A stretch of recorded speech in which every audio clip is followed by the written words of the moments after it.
Hi guys, welcome to my YouTube channel. क्या आप भी फ्रीलांसिंग वर्क करते हैं तो ये वीडियो आपके लिए है, क्योंकि आज इस वीडियो में मैं आपको बताने वाला हूँ फ्रीलांसिंग के लिए आईटीआर फाइलिंग कैसे करें।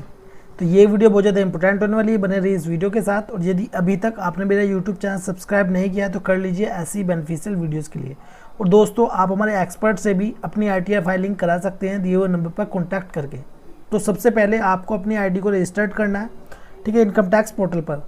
तो मैंने ऑलरेडी वीडियो बना रखी है आईडी कैसे रजिस्टर्ड करें, आप वीडियो सेक्शन में देख सकते हैं, ठीक है। यूज़र आईडी और पासवर्ड डालकर आपको लॉगिन कर लेना है। जैसे आप लॉगिन करेंगे तो आप आ जाएंगे होम पेज पर, ठीक है। ये है इनकम टैक्स पोर्टल।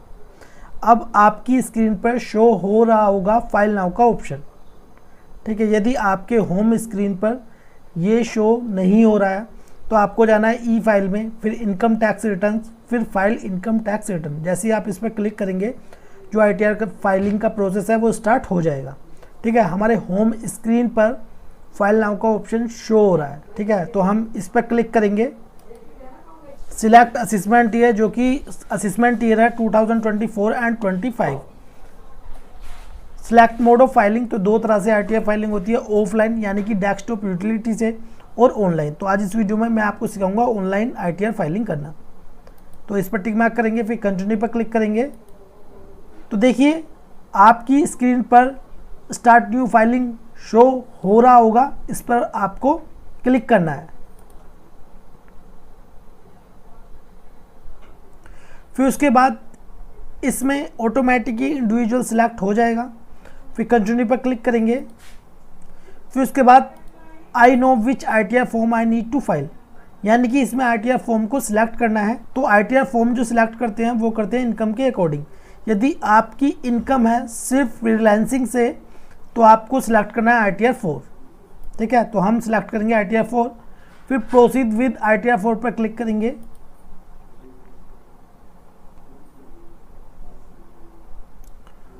फिर उसके बाद लेट्स गेट स्टार्टेड पर क्लिक करेंगे। फिर उसके बाद ये 3 ऑप्शन है और इसमें से आपको सिर्फ एक टिक मार्क करना है। पहला है taxable income is more than basic exemption limit. तो इसका मतलब है यदि आपकी इनकम बेसिक एग्जाम्पशन लिमिट से अधिक है तो आपको इस पर टिक मार्क करना है।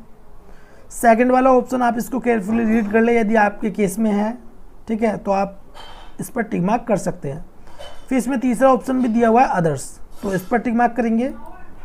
फिर उसके बाद कंटिन्यू पर क्लिक करेंगे। फिर उसके बाद पर्सनल इन्फॉर्मेशन, इस पर क्लिक करेंगे।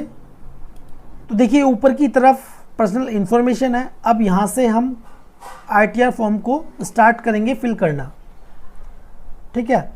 तो नेचर ऑफ एम्प्लॉयमेंट, तो देखिए यदि आपके केस में आप एक सैलरीड एम्प्लॉई हैं, ठीक है, तो इसमें ऑप्शन दिए हुए हैं। जैसे सेंट्रल गवर्नमेंट है तो सेंट्रल गवर्नमेंट, स्टेट गवर्नमेंट है तो स्टेट गवर्नमेंट आपको सिलेक्ट करना है। पीएसयू है तो पीएसयू, पेंशनर्स भी इसमें दिया हुआ है, ठीक है। यदि आप एक किसी प्राइवेट सेक्टर में सैलरीड एम्प्लॉई हैं तो आपको सिलेक्ट करना है अदर्स। और यदि आपके केस में सैलरी नहीं है तो नॉट एप्लीकेबल आपको सिलेक्ट करना है। फिर ओके पर क्लिक करेंगे। फिर उसके बाद filed under section 139(1) return filed on और बिफोर ड्यू डेट, यानी कि ये वाला जो यहाँ पर टिक मार्क होके आ रहा है ये इसलिए आ रहा है क्योंकि यदि आप ड्यू डेट से पहले अपनी आईटीआर फाइलिंग करते हैं तो यहाँ पर टिक मार्क होके आएगा। यदि आप अपनी आईटीआर को ड्यू डेट के बाद आईटीआर फाइलिंग करते हैं तो बेलेटेड रिटर्न यहाँ पर शो होके आएगा। यदि आप ड्यू डेट के बाद आईटीआर फाइलिंग करते हैं तो यहाँ पर टिक मार्क होके आएगा। यदि आप अपनी आईटीआर को रिवाइज करते हैं तो यहाँ पर आएगा, और इसमें आफ्टर कंटिन्यूएशन ऑफ डिले भी दिया हुआ है। अब नीचे आएंगे। अब देखिए ये वाला जो इसमें ऑप्शन है ये है न्यू रिजिम और ओल्ड रिजिम में जाने के लिए। देखिए करंट असेसमेंट ईयर 24-25 में न्यू रिजिम में ही ऑटो सिलेक्ट होकर आ रहा है, ठीक है, यानी कि आप ऑटोमेटिक न्यू रिजिम में चले जाएंगे। यदि आपको लगता है आपकी इन्वेस्टमेंट ज़्यादा है, आपको ओल्ड रिजिम में आपका कम टैक्स कैलकुलेट होगा तो आप ओल्ड रिजिम में भी जा सकते हैं, लेकिन उसके लिए आपको एक फॉर्म फाइल करना होगा जिसका नाम है 10IEA, ठीक है। यदि आप ओल्ड रिजिम में जाते हैं तो पहले आपको ये फाइल करना होगा। फिर उसके बाद डेट ऑफ फाइलिंग यहाँ पर डालनी होगी, किसकी, फॉर्म 10IEA की, फिर acknowledgement number of form 10IEA, ठीक है। फिर नीचे आएंगे, फिर उसके बाद है whether this return is being filed by a representative SSC, तो इसको हम नो पर टिक मार्क करेंगे। फिर नीचे आएंगे, यहाँ पर है बैंक डिटेल्स, तो देखिए आपको अपना बैंक अकाउंट यहाँ पर वो ऐड करना है जो प्री वैलिडेटेड हो, यानी कि आपके अकाउंट नंबर में आपका पैन नंबर लिंक होना चाहिए, ठीक है, तभी वो प्री वैलिडेटेड होगा। अदरवाइज़ आपकी ITR फाइलिंग नहीं होगी, और जब आप अपनी ITR को फिल कर लेंगे और सबमिट करेंगे तो आपका उसमें एरर शो हो जाएगा बैंक अकाउंट को लेकर, ठीक है। तो आप इसमें अपने बैंक अकाउंट को वो ऐड करें जो प्री वैलिडेटेड हो। अब नीचे आएंगे, नीचे आने के बाद कन्फर्म पर क्लिक कर देंगे। अब उसके बाद ग्रॉस टोटल इनकम, इस पर क्लिक करेंगे।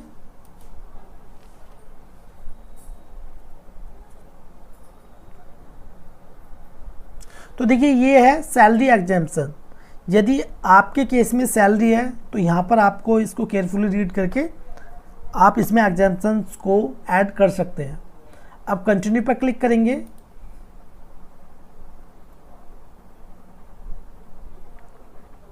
अब इसे ओके पर क्लिक करेंगे, फिर नीचे आएंगे। देखिए यहाँ पर यदि आपके केस में सैलरी है तो इनकम फ्रॉम सैलरी में एडिट करेंगे और यहाँ पर सैलरी को ऐड कर देंगे।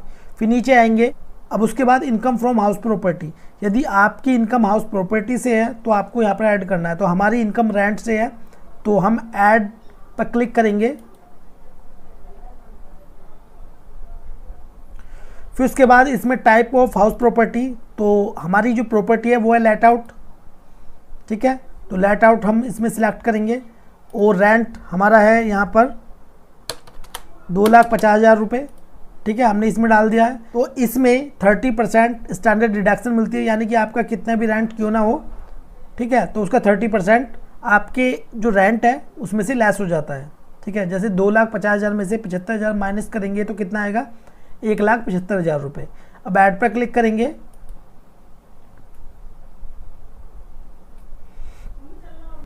अब उसके बाद नीचे आएंगे, नीचे आने के बाद अब देखिए इनकम फ्रॉम बिजनेस और प्रोफेशन, ऐड डिटेल्स पर क्लिक करेंगे।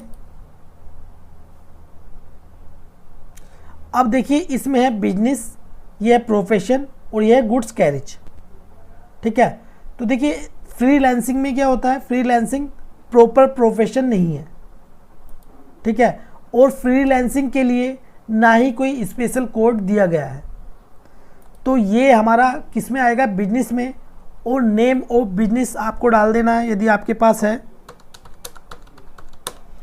फिर सिलेक्ट, फिर बिजनेस कोड, तो देखिए यहाँ पर जो बिजनेस कोड हम सिलेक्ट करेंगे वो सिलेक्ट करेंगे अदर प्रोफेशनल सर्विसेज, क्या, अदर प्रोफेशनल सर्विसेज। अब उसके बाद डिस्क्रिप्शन में आप फ्रीलांसिंग का जो वर्क करते हैं वो किससे रिलेटेड है वो इसमें ऐड कर देना है, ठीक है। ऐड पर क्लिक करेंगे। अब उसके बाद यदि आपकी रिसिप्ट है बैंक से तो आपको इसमें डालनी है, कैश में है तो इसमें, और कैश और बैंक को छोड़कर है तो इसमें, तो हम इसमें डाल देते हैं अपने अकॉर्डिंग। अब इसमें हम डाल देंगे, ठीक है, तो हमने इसमें डाल दिया। अब ऐड पर क्लिक करेंगे। इनकम फ्रॉम अदर सोर्सेज, ठीक है, इसमें जो भी आपकी income from other sources income होगी वो ऑटो फिल हो जाती है, ठीक है। अब हम क्या करेंगे, कन्फर्म पर क्लिक करेंगे। अब उसके बाद डिस्क्लोजर एंड एग्जाम्प्ट इनकम, इस पर क्लिक करेंगे। अब इसमें देखिए financial particular of the business, add details पर क्लिक करेंगे।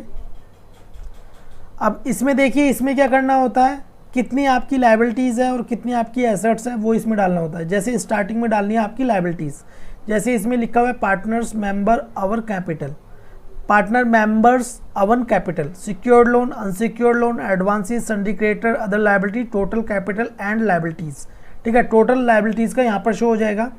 फिर उसके बाद fixed assets, inventories, सन्डी debtor, balance with bank, cash in hand, loan advances, other assets, total assets यहाँ पर आ जाएंगी, ठीक है। तो आपको अपने अकॉर्डिंग इसमें फिल कर लेना है। मैं यहाँ पर अपने अकॉर्डिंग इसमें लायबिलिटीज़ और एसेट्स को ऐड कर देता हूँ। फिर उसके बाद information regarding turnover gross receipt reported for GST. यदि आपके पास जीएसटी रजिस्ट्रेशन है तो आपको क्या करना है, ऐड डिटेल्स पर क्लिक करना है, ठीक है। फिर जीएसटीएन नंबर यदि आपके पास है तो यहाँ पर ऐड करना है, और जीएसटी के अकॉर्डिंग कितनी रिसिप्ट है वो आपको यहाँ पर ऐड करनी है, ठीक है। लेकिन हमारी कंडीशन में नहीं है, हम क्या करेंगे, कैंसिल पर क्लिक करेंगे। नीचे आएंगे, नीचे आने के बाद कन्फर्म पर क्लिक कर देंगे। फिर उसके बाद टोटल डिडक्शन इस पर क्लिक करेंगे। और गाइज आप फ्रीलांसिंग में किस चीज़ से रिलेटेड फ्रीलांसिंग का वर्क करते हैं मुझे कमेंट बॉक्स में कमेंट करके बताइए। अब उसके बाद कंटिन्यू पर क्लिक करेंगे। अब उसके बाद नीचे आएंगे, नीचे आने के बाद कंफर्म पर क्लिक करेंगे। फिर उसके बाद नीचे आएंगे, टैक्स पेड, इस पर क्लिक करेंगे।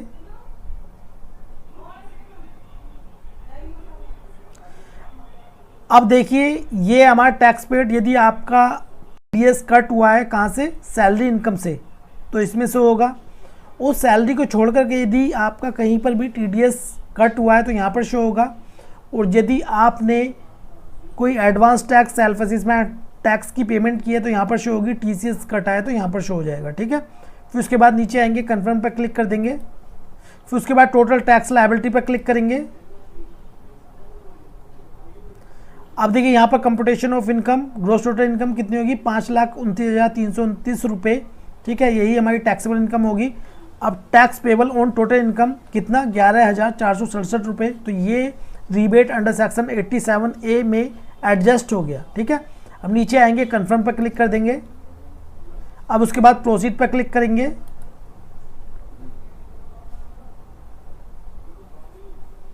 अब उसके बाद इसमें हमारा 50 रुपये रिफंड शो हो रहा है। अब नीचे आएंगे, प्रीव्यू रिटर्न पर क्लिक करेंगे। फ्रीलांसिंग आईटीआर में जो मैन चाहिए थी मैंने आपको वो बता दी है, बाकी जो आगे का प्रोसेस है वो सेम ही होगा, ठीक है। आगे आपको अपनी आईटीआर को ई वेरीफाइड करना है और सबमिट करना है, ठीक है। तो इसी प्रकार ही आपको अपनी आईटीआर फाइलिंग करनी है यदि आप एक फ्रीलांसिंग का वर्क करते हैं। तो दोस्तों ये वीडियो आपको कैसी लगी प्लीज़ कमेंट बॉक्स में जो बताएं। वीडियो आपको अच्छी लगी तो प्लीज़ लाइक कर दें और इस वीडियो को शेयर करें अपने फ्रेंड्स के साथ। और यदि आप हमारे एक्सपर्ट से अपनी आईटीआर फाइलिंग कराना चाहते हैं तो दिए नंबर पर कॉन्टैक्ट कर सकते हैं।